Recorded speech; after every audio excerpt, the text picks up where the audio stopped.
Dear students, welcome to our YouTube channel desire of physics Hindi medium. बच्चों, आज के इस लेक्चर में हम लोग बिहार बोर्ड के द्वारा 2022 के लिए जारी किए गए मॉडल सेट के कुछ ऑब्जेक्टिव क्वेश्चन का सॉल्यूशन करेंगे। तो ध्यान देना है बच्चों, यहाँ पर आप देख रहे हैं कि 1 से लेकर के 70 तक, 1 से लेकर के 70 तक ऑब्जेक्टिव टाइप क्वेश्चन दिए गए हैं, जिसमें एक क्वेश्चन के लिए आपको 4 विकल्प दिए गए हैं, जिसमें से आपका एक आंसर सही है जिसको आप लोग को सिलेक्ट करना है। तो ध्यान देना है। यहाँ पे सबसे पहला कहा जा रहा है पृष्ठीय आवेश घनत्व का एसआई मात्रक होता है। यहाँ पे ये कहा जा रहा है SI unit of surface density of charge is.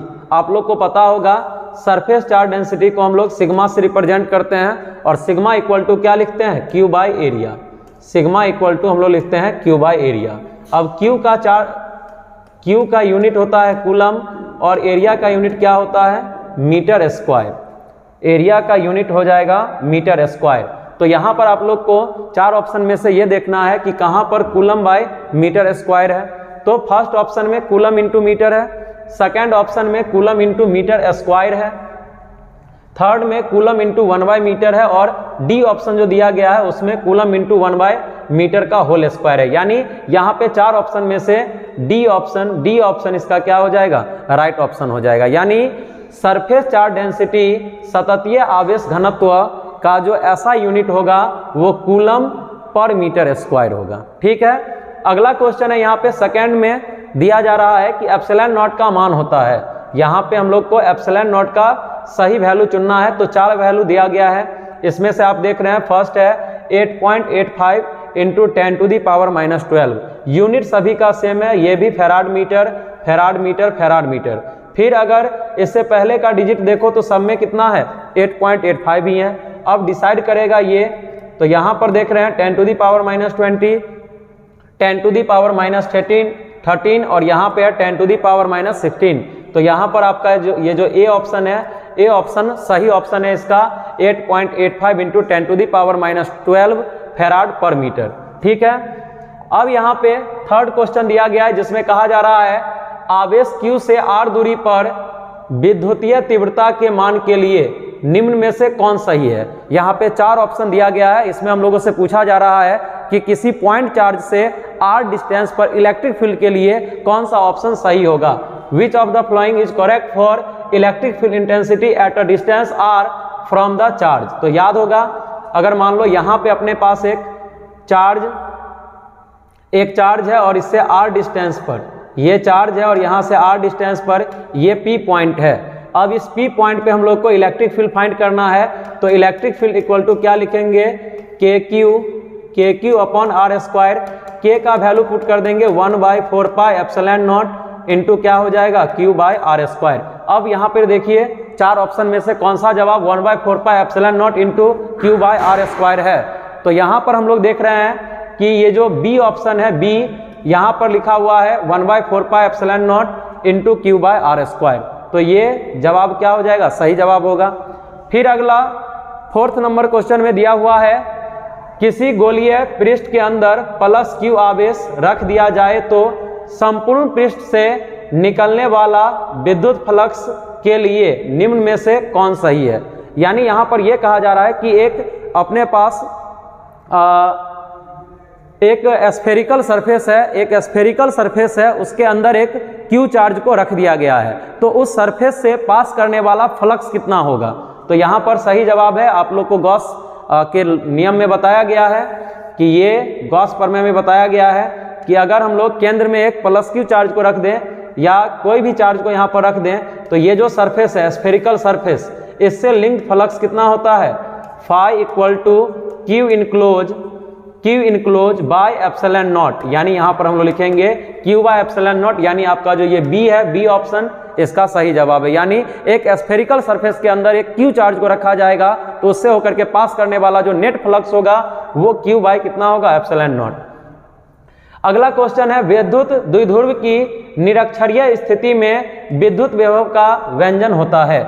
यानी हम लोगों से यह कहा जा रहा है कि the electric potential in a equatorial position of an electric dipole is. याद होगा आप लोग को कि यहाँ पे अगर हमारे पास एक इलेक्ट्रिक डायपोल है, ये इसका प्लस क्यू रहा और ये क्या है माइनस क्यू। डायपोल कहने का मतलब क्या है, same charge with opposite sign. एक सिस्टम होगा वेरी स्मॉल डिस्टेंस पे, दो सेम मैग्नीट्यूड के चार्ज को रख करके वेरी स्मॉल डिस्टेंस पे जब अरेंज करेंगे, दोनों का साइन क्या होगा, अपोजिट होगा। मतलब क्या, एक पॉजिटिव में होगा तो दूसरा किस में होगा, निगेटिव में होगा। तो ये अरेंजमेंट क्या कहलाता है, इलेक्ट्रिक डायपोल कहलाता है। ये इसका इक्वेटोरियल लाइन है और ये जो आप लोग देख रहे हैं ये वाला लाइन, ये क्या है, यहाँ पे एक्सियल लाइन है। तो हम लोगों से पूछा जा रहा है कि इक्वेटोरियल पोजीशन पे इलेक्ट्रिक पोटेंशियल कितना होता है। तो इक्वेटोरियल पोजीशन पे यहाँ पे आप लोग देख रहे हैं ये डिस्टेंस और ये डिस्टेंस, ये वाला डिस्टेंस और ये वाला डिस्टेंस, दोनों ही डिस्टेंस यहाँ पर इक्वल है। यहाँ पर प्लस क्यू के कारण आप जितना फाइंड करेंगे उतना ही किसके कारण फाइंड करेंगे, माइनस क्यू के कारण भी फाइंड करेंगे। यानी यहाँ पर जब हम लोग भी टोटल फाइंड करेंगे तो भी प्लस माइनस भी आ जाएगा, जिसके कारण क्या आ जाएगा, जीरो। यानी इक्वेटोरियल पोजीशन पे डायपोल के कारण इलेक्ट्रिक पोटेंशियल कितना रहेगा, जीरो रहेगा। आई होप कि आप लोग को ये पांचों क्वेश्चन अच्छे से समझ में आ गया होगा। अगला क्वेश्चन है 6 नंबर, आवेशी संधारित्र पर संग्राहक पट्टिका और संघनक पट्टिका के आवेशों का योग होता है। यानी यहाँ पर कहा जा रहा है कि संधारित्र का नेट चार्ज आपको बताना है। याद होगा कि संधारित्र के एक प्लेट पर जितना प्लस चार्ज होता है दूसरे प्लेट पर उतना ही माइनस चार्ज होता है। यानी नेट चार्ज की अगर बात करोगे तो नेट चार्ज कितना हो जाएगा, जीरो। यानी कैपेसिटर का जो टोटल चार्ज होगा वो टोटल चार्ज किसके बराबर होगा, जीरो के बराबर होगा। फिर आगे है आवेश का बीमा होता है। यहाँ पर हम लोग को डायमेंशन ऑफ चार्ज बताना है। तो चार्ज का डायमेंशन क्या होता है, क्योंकि हम लोग लिखते हैं Q बराबर आई टी, आई के लिए A लिखेंगे, T के लिए कैपिटल T, सही ऑप्शन A हो जाएगा, AT होगा। फिर अगला सवाल है जिसमें कहा जा रहा है which of the flowing quantity has unit volt पर मीटर। यानी यहाँ पर जो भी भौतिक राशि दिया गया है, चार भौतिक राशि है, विद्युत फलक से अपने पास विद्युत विभव है, विद्युतीय धारिता है और विद्युत क्षेत्र है। इसमें से हम लोग को ये बताना है कि कौन से भौतिक राशि का मात्रक वोल्ट पर मीटर होगा।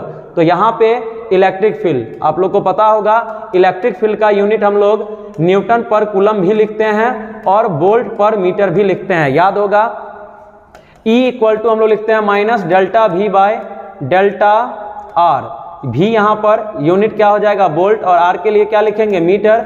वोल्ट पर मीटर जो यूनिट होगा ये यूनिट किसका होगा, इलेक्ट्रिक फील्ड का होगा। फिर आगे हम लोगों से पूछा जा रहा है the unit of relative permittivity is, यानी सापेक्ष परावैद्युतांक का मात्रक क्या होता है। तो याद होगा एप्सिलॉन इक्वल टू होता है epsilon naught into epsilon R. यानी अगर हम लोग एप्सिलॉन आर को लिखेंगे तो epsilon naught by epsilon naught लिखेंगे। ये दोनों रेशियो हो गया। ये किसका रेशियो है, तो एब्सोल्यूट परमिटिविटी का और परमिटिविटी ऑफ मीडियम का रेशियो है। और जब ये रेशियो है तो रेशियो क्या होता है, डायमेंशन लेस होता है। जितने भी रेशियो हैं फिजिक्स के अंदर सबका डायमेंशन क्या होगा, डायमेंशन नहीं होगा। यानी वो सबके सब क्या है, डायमेंशन लेस हैं। तो यहाँ पर इसका कोई डायमेंशन नहीं होगा। यानी यहाँ पर जो ये डी है, डी ये क्या होगा, सही जवाब होगा। फिर आगे कहा जा रहा है दो समान धारिता C वाले संधारित्र को समांतर क्रम में जोड़ने पर उसकी समतुल्य धारिता होगी। यानी अपने पास दो कैपेसिटर है, दोनों का कैपेसिटेंस क्या है, सेम है, धारिता समान है और दोनों को समांतर क्रम में ये इस तरह से अरेंज कर दिया गया है। ये अरेंज किया गया है, इसका कैपेसिटेंस C है, इसका भी कैपेसिटेंस C है। तो आप लोग को बताना है कि इसका समतुल्य धारिता कितना होगा, C इक्विवेलेंट कितना होगा। तो चूंकि ये दोनों किसमें जुड़ा हुआ है, पैरेलल कॉम्बिनेशन में, समांतर क्रम में, तो सीधा यहाँ पर हम लोग लिखेंगे C equivalent equal to 2C, दोनों को जोड़ देंगे। यानी राइट ऑप्शन क्या हो जाएगा, A। आई होप कि आप लोग को 1 से लेकर के 10 तक का जो ऑब्जेक्टिव का सॉल्यूशन किया गया अभी वो पूरे अच्छे ढंग से समझ में आया होगा। अगर कोई डाउट रह गया हो तो आप कमेंट बॉक्स में जरूर सेंड करेंगे और आगे का वीडियो भी बहुत जल्द आप लोग को मिलेगा। आप लोग को अगर कोई टॉपिक में भी डाउट है, 12th के पूरे सिलेबस में कोई भी टॉपिक में डाउट है फिजिक्स से रिलेटेड, तो आप कमेंट बॉक्स में जा करके जरूर लिखेंगे। मैं उस पर जल्दी से जल्दी आप लोग के लिए वीडियो लाऊंगा। Thank you.